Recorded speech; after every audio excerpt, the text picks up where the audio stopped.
Masih beranggapan kamu udah pro di bidang pembangunan?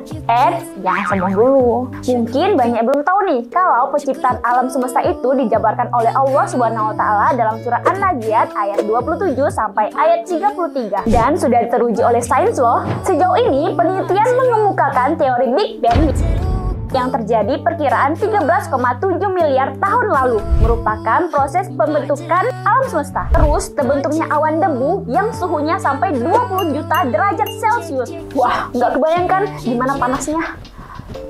Lalu langit mengembang dan terbentuklah nih bintang-bintang, planet, dan lain sebagainya. Allah berfirman dalam Quran surah An-Nazi'at ayat 27 dan ayat 28.